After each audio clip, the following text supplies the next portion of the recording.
My name is Harry. I'm from London. Meghan Markle here.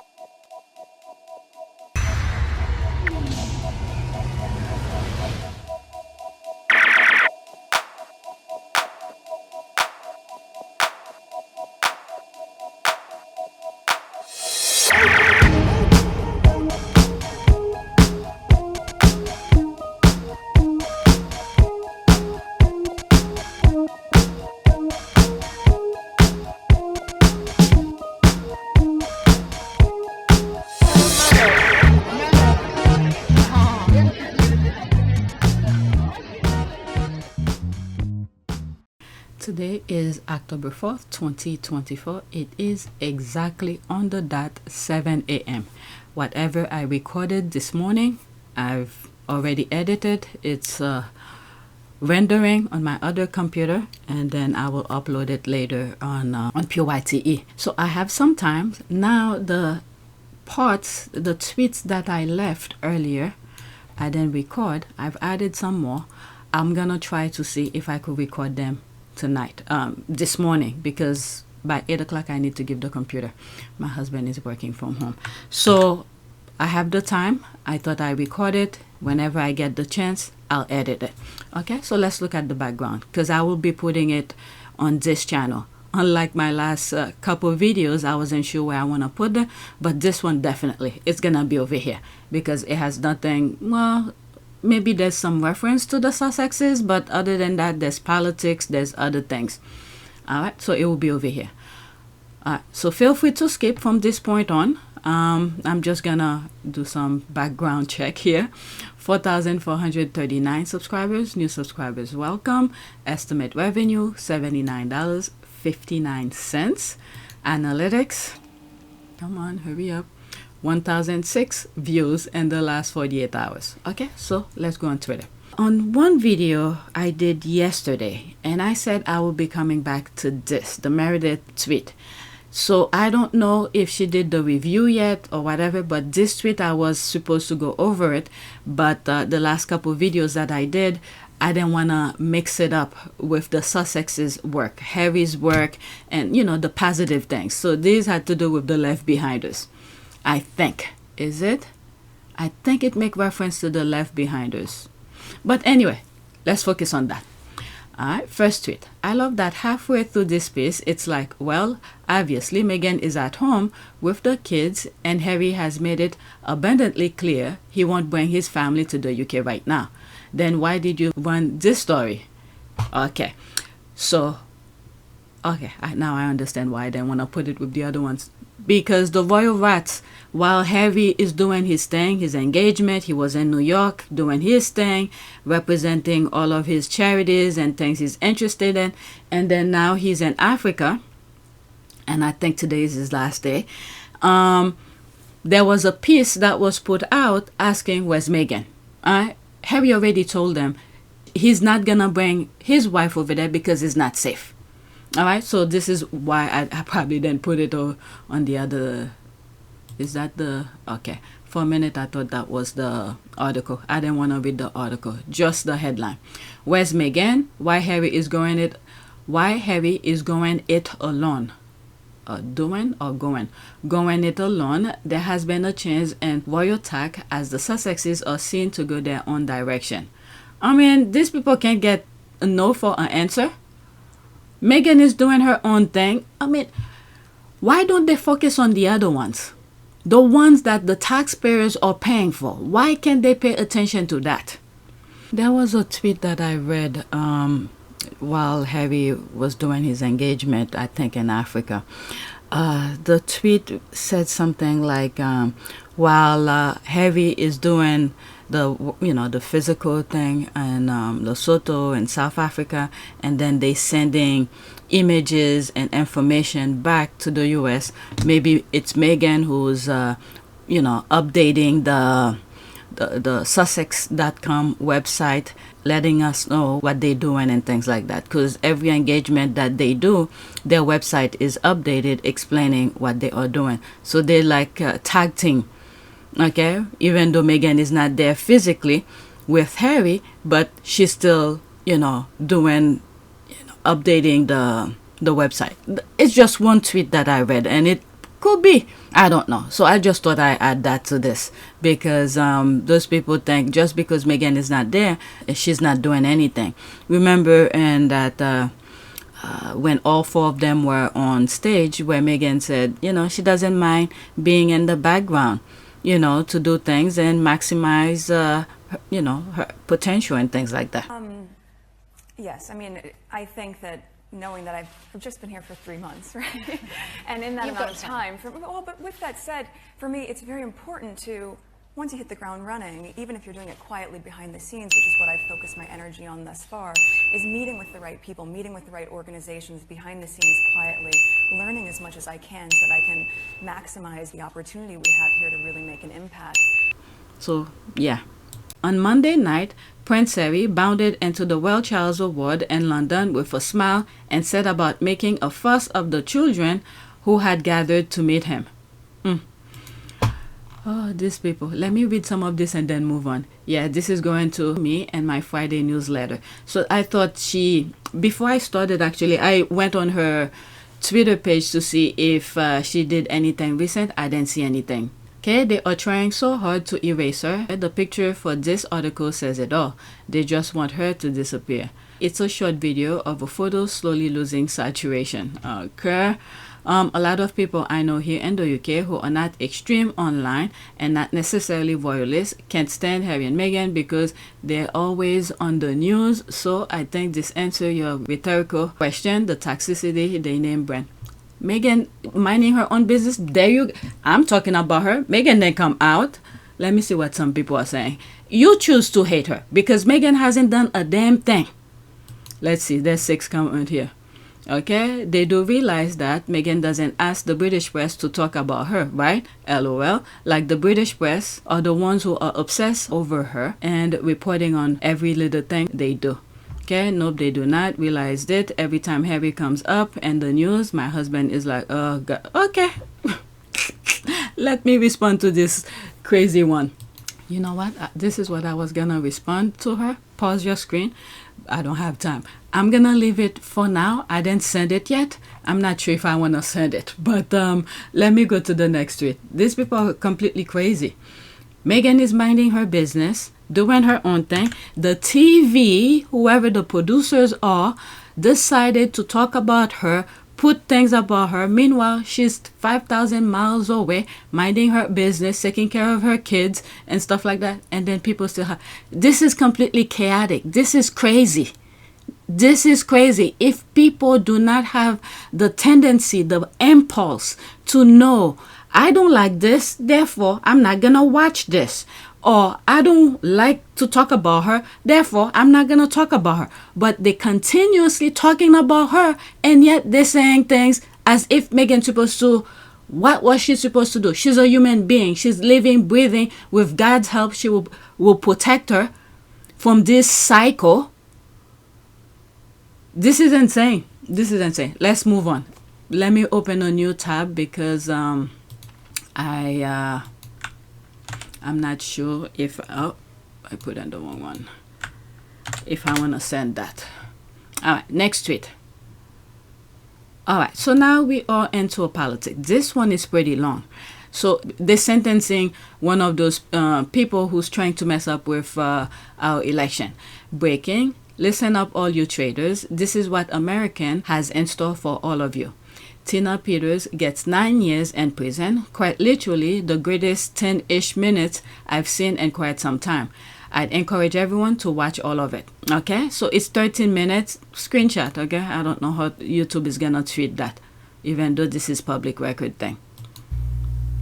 Here, the defense has, and Ms. Peters in particular, has remained quite defiant, which is her right, but certainly not helpful for her lot today. And in arguing why I should impose a particular sentence, she tells me about her ailments, her loss, her struggles in life. But in reality, for those of you who may have been here earlier this morning and seen some of the folks who've occupied that chair before Ms. Peters, there could be not much in the way of a comparison in terms of the type of sympathy one would extend to Ms. Peters. Those folks didn't have 4 lawyers representing them. They didn't have a team of assistants helping them. They're not getting rides in private jets all over the country.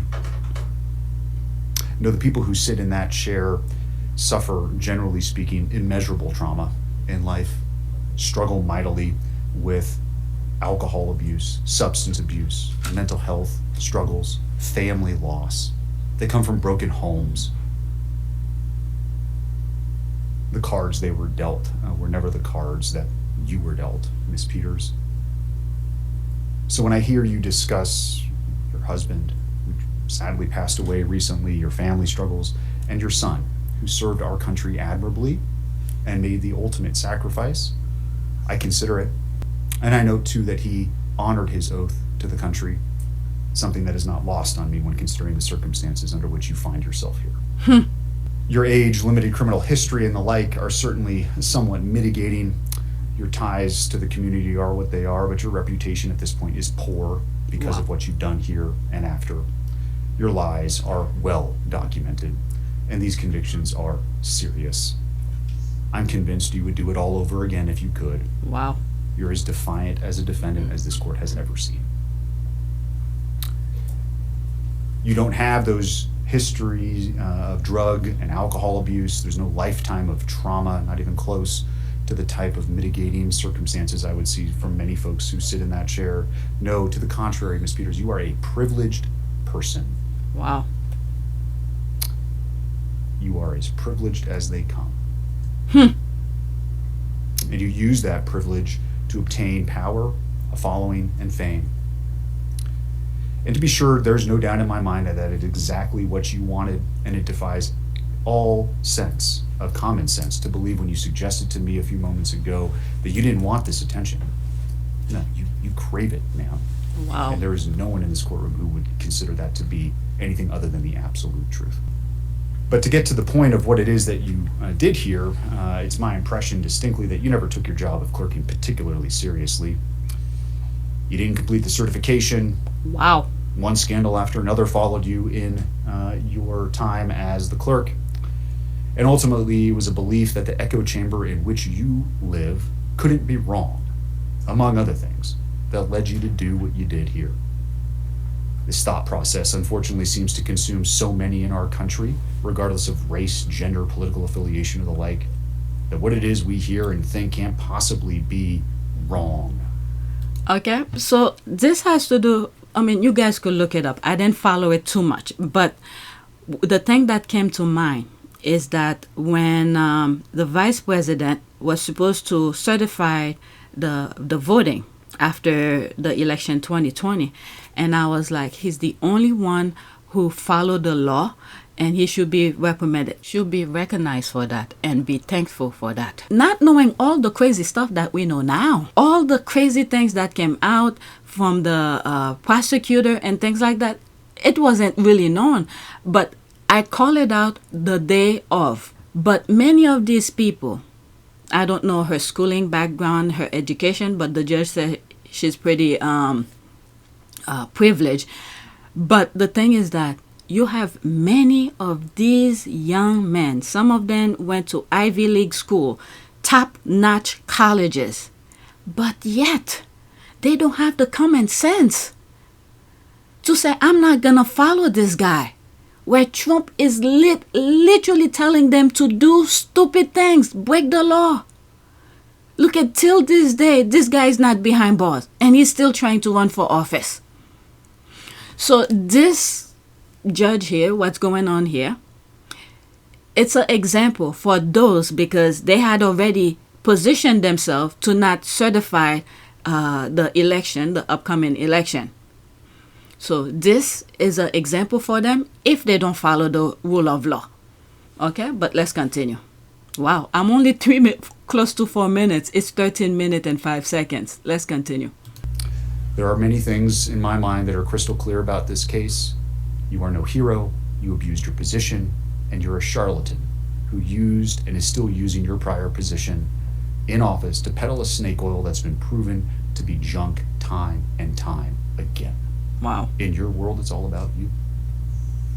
But at bottom, this case was about your corrupt conduct and how no one is above the law. No one in this country has absolute power. Your Wow. position as a clerk and recorder, a constitutional position, does not provide you with a means by which to do your own investigation, to not listen to the judiciary, to not listen to the executives higher than you, to not listen to the legislature who sets the law as it may be. This is nonsense. Our system of government can't function when people in government think that somehow, some way, the power they've been given is absolute in all respects. And that's where you fell. And this is what Donald Trump asked the Supreme Court to give him the absolute power to commit crime, and he's immune. Okay? Many other judges have said no. So this is where we are now. This is the crossroad. People need to vote the right way to set the record straight. No one is above the law, because if he wins, everything is gonna be shredded. All right, let's continue.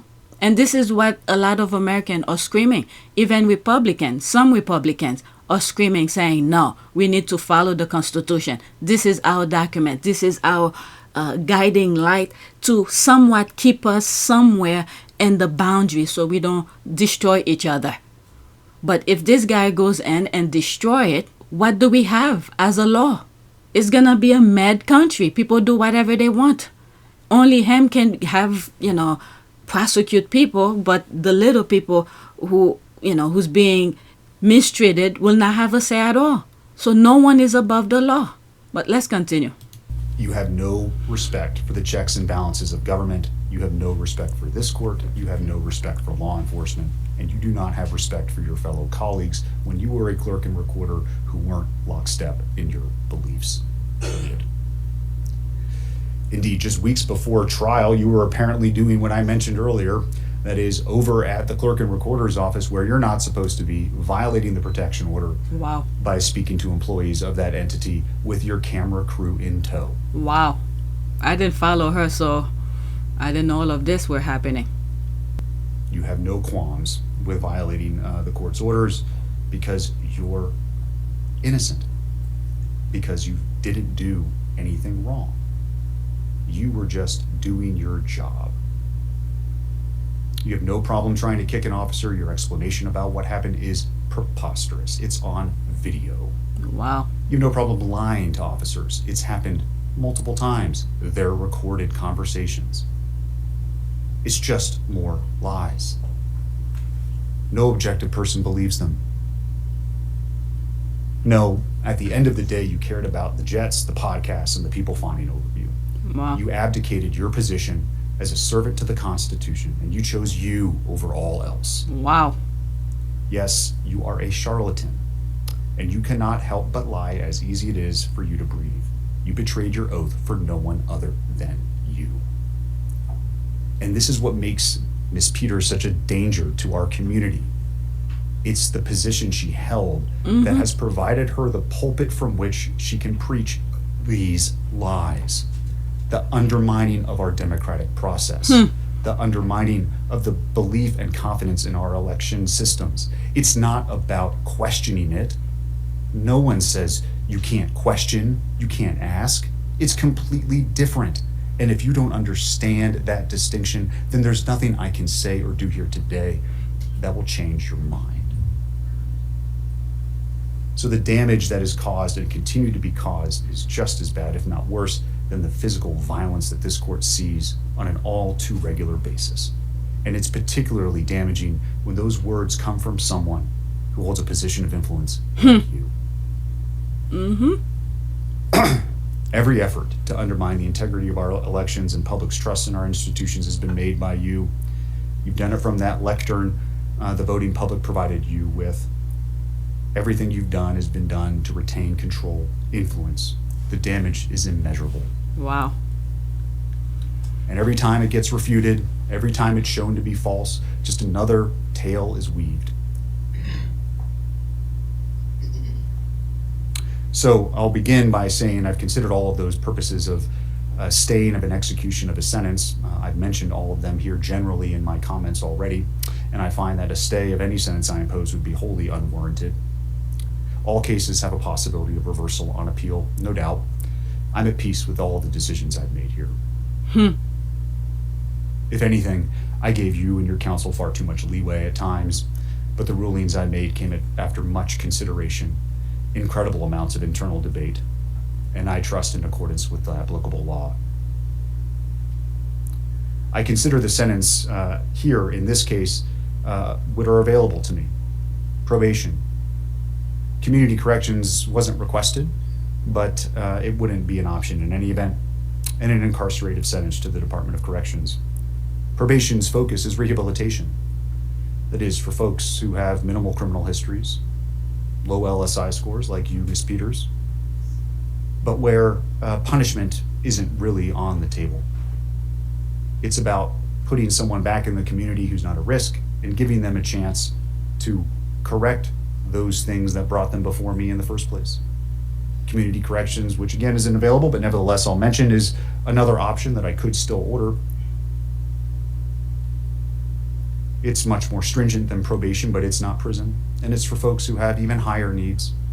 Again, drug addicts, alcohol abusers, and the like. And prison is for those folks where we send people who are a danger to all of us. Wow. Whether it be by the pen or the sword or the word of the mouth. Prison is where folks go, where punishment is what we're focused on, because the crime committed is so significant that anything less would unduly mitigate the seriousness of the same. Wow. I mentioned before there are no mental health concerns. There's no good reason why you're here, Ms. Peters, other than these are all the active decisions that you made that cost our county significantly, but also more importantly, cost you greatly, Mr. Wood, all the members of the county who worked and trusted you when you asked them to do things that they did on your behalf. It's part of your lies. The expense, the toll is immeasurable. So putting you on probation when you have zero needs that would be met by probation is the very definition of unduly depreciating the significance of what it is that you've done here. The harm that you've caused our community and continue to cause. Community corrections is the same. So prison is the only place that duly meets the purposes of sentencing in this matter. Wow. And therefore the sentence and judgment of the court is as follows. As to counts 1 and 4, the judgment and sentence of the court is 3.5 years in the Department of Corrections. Those sentences will be concurrent to each other. As to count 2, the judgment and sentence of the court is 3.5 years consecutive to counts 1 and 4. As it relates to the misdemeanor charges, count 8 is 120 days in the Mesa County Detention Facility, concurrent to count 9 and 10, which will be 6 months in the Mesa County Detention Facility, consecutive to the prison sentence. The reason those sentences are consecutive is because those sentences are, as the prosecution stated, directly related to what it is that you did here in our community, the damage you caused this community, the breach of your oath to the electorate in Mesa County. Wow. Your sentence will be followed by 3 years of parole. You have 2 days of pre-sentence confinement credit. Anything I missed? Anything else we need to address? Wow. Judge, I think you missed a sentencing on count 6. Oh, I'm sorry. Count 6 is criminal impersonation. That's also consecutive. That's 15 months to the Department of Corrections. And the cost So it's 8.5 years total, plus the 6 months for a total of 9 years of incarceration. Wow. And I think the only other thing is the cost of prosecution, Your Honor. Is there an objection to the cost of prosecution, Mr. Case? We can set it for hearing if you need to. The judge was like, If you need to have time to respond to it, I can give you that as well. Yeah, we do, because we don't understand how that was calculated. Very well. I'll give you 21 days to file an objection to the cost of prosecution. You can consult that with the prosecutor. If there's an objection, we'll set it for a hearing. Nothing else. Mr. Case, anything else? Yes, Your Honor, we have a motion previously filed for a stay, which I believe, I just denied that. wow. Yeah, they take those things very seriously people who cheat on election, people. I mean, this is the thing here. You trust these people to do the right thing at the ballot, who's taking care of your voting and things like that. And they decided, I'm not gonna do it. This is why Mike Pence didn't follow Trump. And then Trump wanted to, eliminate him. He's a smart man. And when he chose them, I was like, oh my God, I had my question mark about him. But I'm very surprised because he knows the law. He doesn't want to go to jail for Donald Trump. Wow. Well, the judge did say here he's at peace with himself with the amount, whatever the judgment he set out. And then he said, look, you could take it to, appeal court. If they decided to change things, that's fine. But what he's giving her, he's at peace with it. This is the thing here. People need to know their values, their core values. Don't listen to people telling you to do stupid things. And this one, the rules of law have been implemented for years. And they decided, I'm not going to do it. I'm going to follow this guy who tells me to commit crimes and all of this. All right. So that's that. I'm not going to read all of the comments. Okay. Maybe these, whatever's here. All right. This judge absolutely nails it. And this is exactly how all the MAGA traitors should be treated. I love the end. The judge, I deny that. 70-year-old and starting a 9-year bid for Trump. Enjoy. Life is an IQ test. Wow, she's 70 years old? God damn. Look at this, I didn't even see that. My God, I need a cigarette after that, and I don't even smoke. He eviscerated her with a precision of words that was surgical. In the midst of all this crazy, it was a beautiful thing to behold. All right, Tina. All right, let's pause. I'm not going to listen to it again. Tina Peters, a former Colorado County clerk, was convicted for leading a scheme to breach voting system data in her county. I removed the humming sounds from the audio. Okay, so that's that. Let's go to the next one. Okay, I'm going to try to record as much as I could. How many? 25 minutes already. All right, so this is James O'Brien, and he just put the I here like, what? And there's my comment here. Okay, there's this here. This is a thread, by the way. I've read through the evidence sections, the first 85 pages of Jack Smith's filing on Trump's private criminal effort to stay in power, despite knowing that he'd lost the election. The evidence is stunning. It's clear why Trump did not want the public to. Let's go into it, and then I'll come back to that. Okay. The evidence is stunning. It's clear why Trump did not want the public to see this testimony. 13 things jumps out to me on Trump's attempt to defraud the American people and steal the 2020 election. And the thing is, okay, I think this is a perfect example for some of those people who always feel like their vote don't matter. It's because 2020, Trump, he may sound dumb, but to his objective, he's doing it perfectly. Okay? Him letting COVID in was to eliminate as many people as possible. But the dumb part of him is that his minions listen to him and telling, don't put masks, don't do this. So he wanted less people at the voting booth.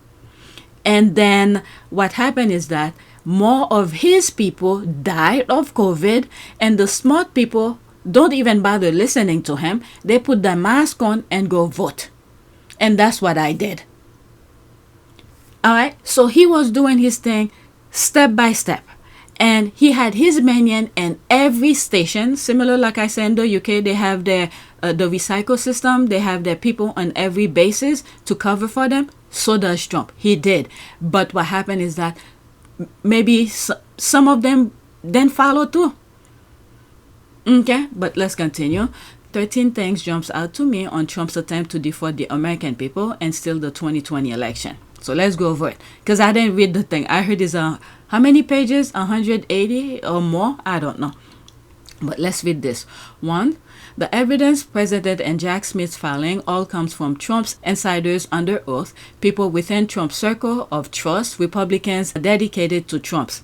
there's one video that I have. I've shared it before since PYTE, where this guy who was working under Trump saying that Trump was breaking the law and do all of this, and he told his people, oh, don't worry, comes his second term, he'll have full control. I'm Miles Taylor. I served as the Chief of Staff of the Department of Homeland Security under the Donald Trump administration. I would go into the office, I would read my intelligence brief, and then it was my job to help the Department of Homeland Security to keep our country safe.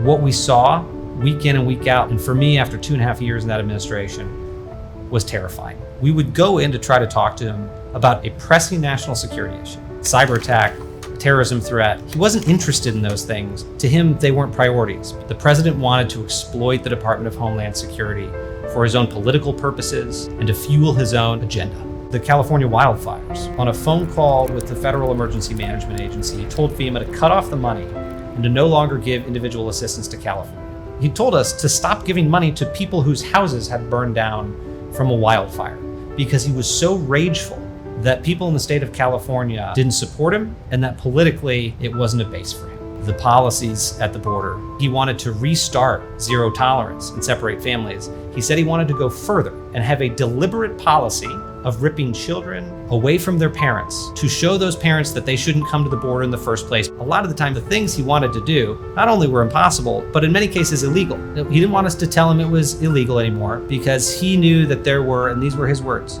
he knew that he had magical authorities. He was one of the most unfocused and undisciplined senior executives I've ever encountered. I came away completely convinced based on firsthand experience that the president was ill-equipped and wouldn't become equipped to do his job effectively, and what's worse, was actively doing damage to our security. People who are still serving in this administration have said to me, just wait until the second term. It'll be no holds barred, it'll be shock and awe. We'll do what we want. Given what I've experienced in the administration, I have to support Joe Biden for president, and even though I'm not a Democrat, even though I disagree on key issues, I'm confident that Joe Biden will protect the country. And I'm confident he won't make the same mistakes as this president. So he knew what he was doing. I'll put that video. Okay, 2, before election day, Trump told campaign insider that he will declare victory regardless of the result, that he will assert that only votes on election day counted. To change the rules as you please. Oh my god, damn it. All right, so I'm on 2. Right before election day, Trump told campaign insiders that he will declare victory regardless of the result, that he will assert that only votes on election day counted. Reason: Trump wanted to exclude mail-in ballots that he knew favored Biden despite having voted by mail himself. By November 13, Trump knew he had no evidence of election fraud and had the lost legal challenges that could allow him to win the election by November 13th. Still, Trump continues to lie publicly about election fraud. 4, lawyers and campaign insiders repeatedly told Trump that his claim of election fraud were untrue, were BS, and that they will be slaughtered in court. Trump responded, "The details don't matter." This is the thing. If you know the rules yourself, don't let somebody make you do stupid things. Because at the end of the day, you by yourself. Look at him. So many others have gone to jail. Look at him. He's still out. When Trump couldn't get respectable lawyers to do what he wanted, Trump hired new crackpot lawyers who would. 5, Mike Pence was loyal up to the end. Pence repeatedly tried to talk to Trump down and accept defeat as an intermission and advised that Trump could run again in 2024. Everybody around him was telling him what needs to be done, but he refused. Trump personally set the fake electoral plan in motion in early December, and sure it was carried out by co-conspirators and campaign agents in the targeted states and monitored its progress.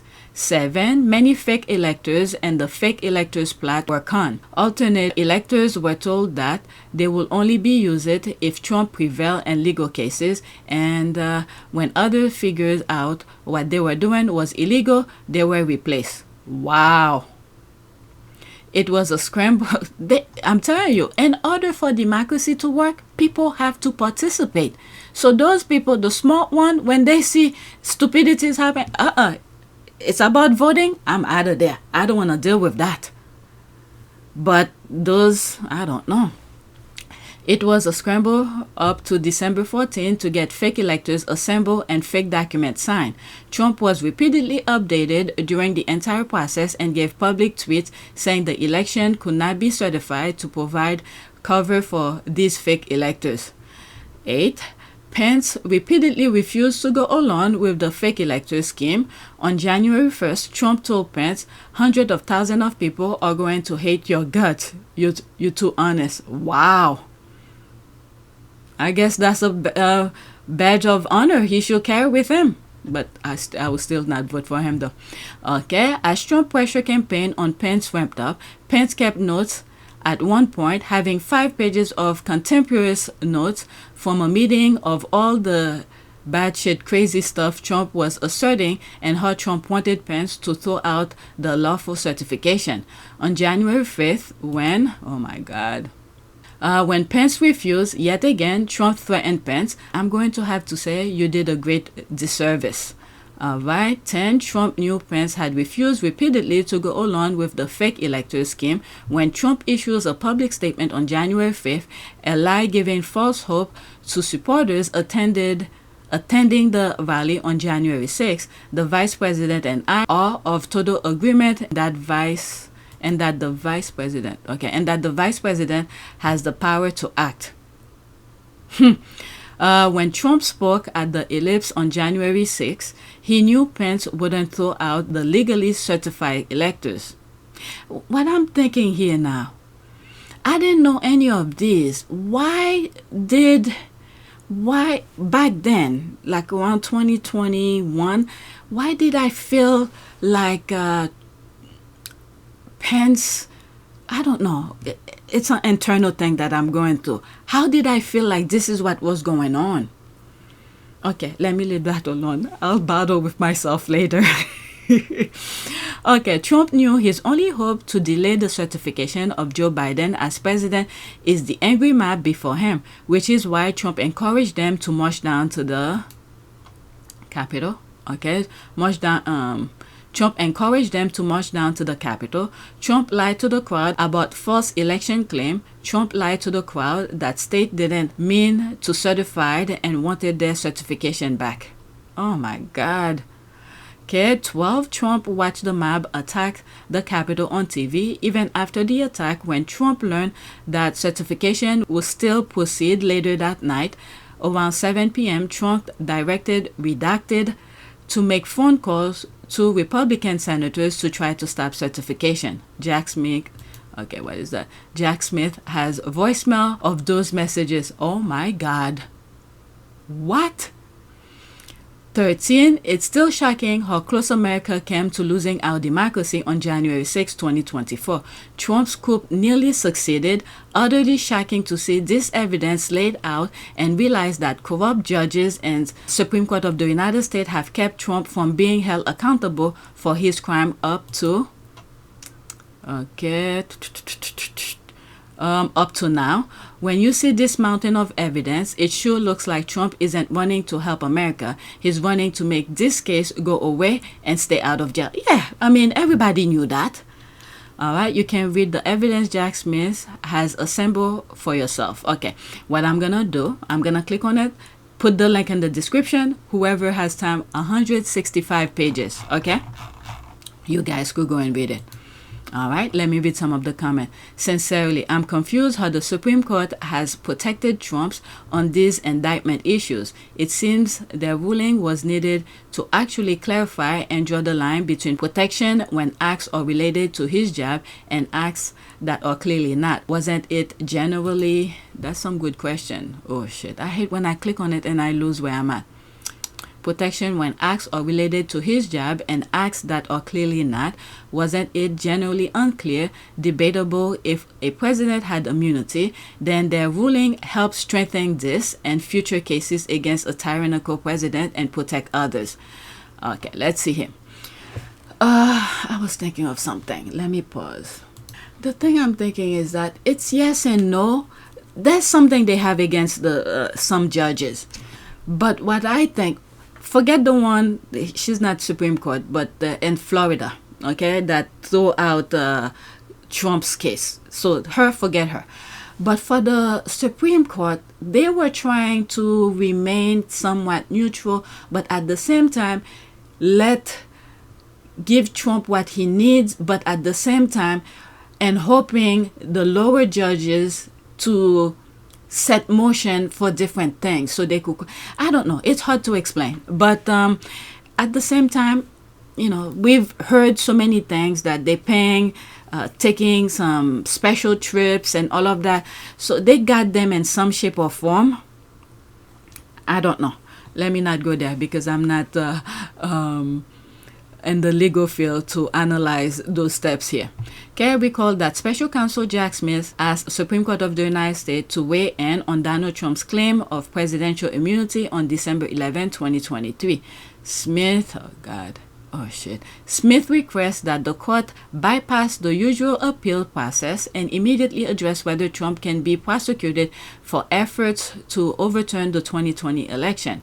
Supreme Court of the United States declined to give an answer, which could have gotten this case into court in 2023. Then, Supreme Court of the United States delayed hearing and waited until the last possible day to issue an immunity partially decision, kicking it back to the lower court on July 1st, 2024, again causing further court delays. A corrupt Supreme Court of the United States is singular reason Trump has yet to face accountability and court for his extensively documented crimes against democracy. Vote wisely, America. This person has, exactly, I understand what he's saying here. But at the same time, I think the Supreme Court, the ones, how do you call it? There's one who called the shot. What I think he was trying to do is for the Supreme Court to not say a thing about it, but leave it to the people, okay? Because, and at the same time, Trump thinks he knows everything. It's because of Trump we're getting to this point now. Because if that was the case, he would, well, then again, that's a way of him not being punishing and stuff like that. But I think the Supreme Court wanted the people to make the choice. And it's pretty much up to us. And the other thing as well is to make sure not to let it go to the Supreme Court, because if that goes to the Supreme Court, it's gonna do the same thing as Al Gore. Was it 2000 or something? So this is the thing many of us need to prevent, to not go to the Supreme Court, because they will give it to the Republican. Okay, vote wisely, America. Kind of makes me wonder just what dirt has he got on them. Thank you. This does help. There she tagged somebody or he tagged somebody. There's so much more. All right, but the main thing is I'm gonna leave the link of this in the description. You guys could check. Let's see if I could cover something else now. It's 7:40 something. January 6th. I think that's a video during January 6th. I have 3 more. Okay, so this is someone who's talking about January 6th. Let's listen to her. It will be a screenshot, okay? No, we are not over January 6th. 4 minutes and 45 seconds, screenshot, okay? MAGA says that Americans are over January 6th. And here's... Scott Walker was not a very good governor. I think, was it around his tenure, there were people in his area for the bad water, the contaminated. I think that was him. Voters are long over January 6th. Walz and the moderators are obsessed, while most Americans are focused on issues related to high prices, border security, public safety, and free speech. They are tone deaf. Nah, we're not over January 6th like this person is saying. Let's listen. What I have to say about that.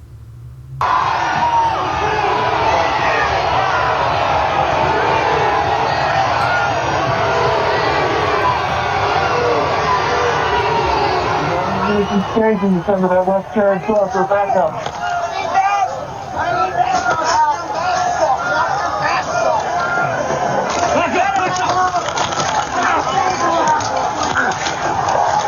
Bullshit.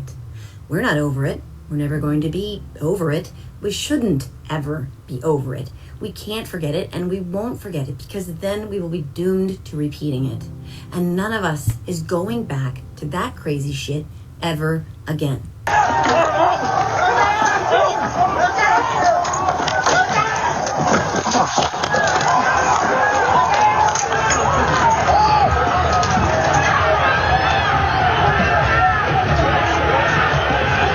They want us to be over it.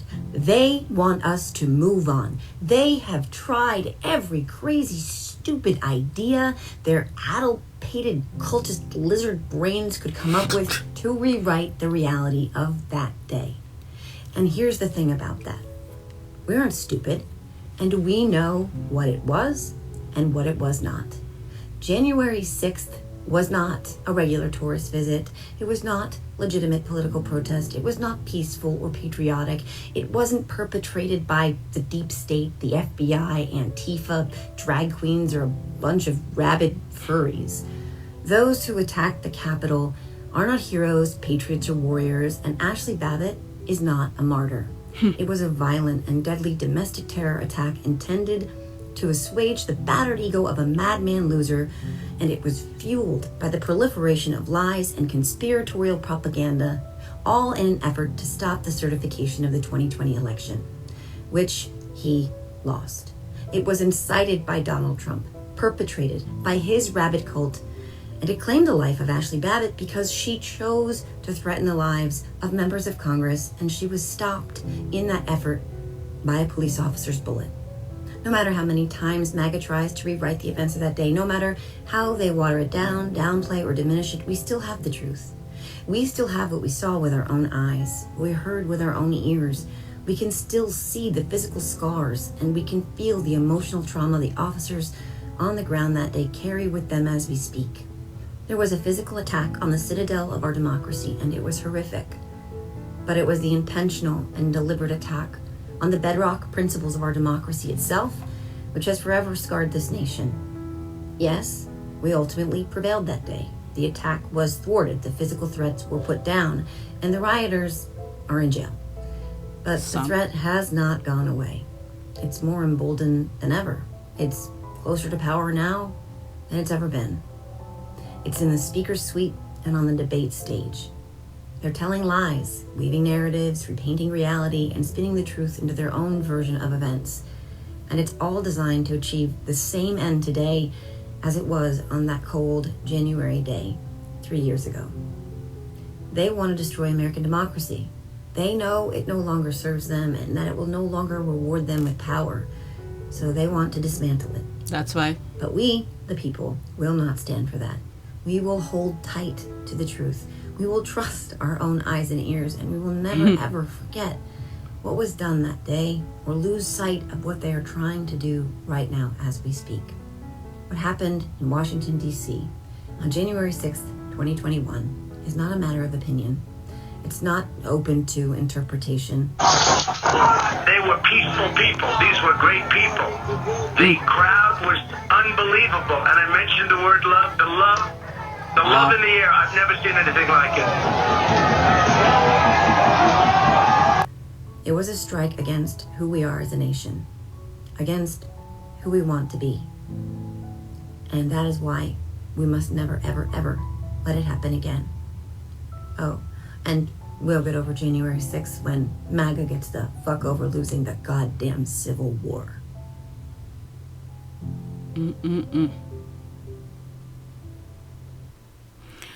The other thing as well. Okay, I think this will be my last video. I have more, but my husband is up.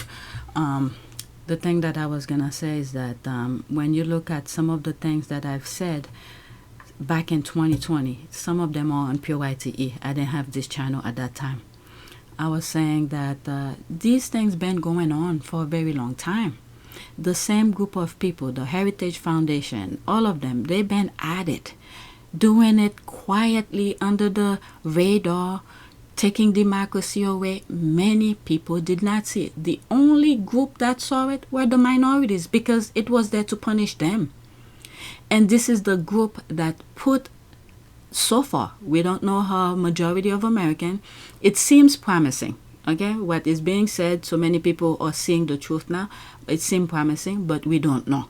We need to wait after November 6th to see or even on the day off. Sometimes on the night, they would tell us, I'm not even going to watch. I'll wait the following day to see if Kamala Harris went. It was minority, blacks, Hispanic, who save America, or who put democracy on a string. And then some of the thing I was saying afterward is that this is it. This time is it. Not knowing all of the things that was going to happen to try to confuse people. They got influencers. There's one Asian lady I used to watch, and she used to make sense of things. And then one day, out of nowhere, I came across her video telling people to not vote for certain group and whatever. I was like, are you freaking kidding me? So they try as many things as possible to lure people, to confuse people. And those two wars that are going simultaneously, the Russian war, thinking that he had it. He started that war thinking he had it, and Trump would be in power. The scheme that they had, you know what? Let me not go into that because they all connected. They all connected. All right, let me see if I could do one more tweet. All right, so there's a lot of comment, but I don't want to go into that. All right, these things been going on for a very long time, and I'm just glad many Americans are waking up. Okay, union strong. Strong labor movement means living wages, safe working conditions, and a strong economy where everyone shares in the fruit of labor. Okay, so there was something going on. Some unions were going on strikes and things like that, but they come to a agreement, so there's no strike. Breaking news, the union representing dock workers on the East and Gulf Coast has agreed to suspend a strike after employers made an improved wage offer. All right, so that was yesterday. All right, Trump and his toadies will not be happy. That's his problem. All right, there's all of that. So let's go to the next one. This one, I think it has to do, I'm going to leave the rest for another time. Okay, so let's leave this as American news thing. So that's it. Please take a moment to subscribe, like, and share. If you want to support this channel, there's a PayPal link and a Cash App link in the description. You could donate. Those who have donated, thank you. All right, so that's it. I have 3 more tweets left, but I'll leave it for another video. All right, so that's it. Thank you for watching.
It is a great privilege to be with all of you today.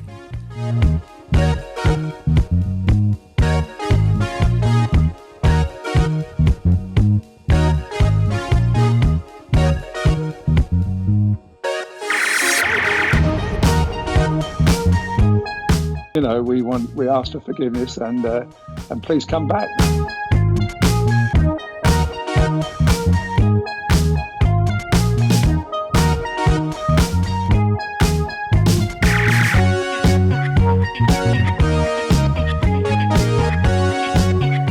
As you saw me find the love and happiness that I'd hoped for all my life.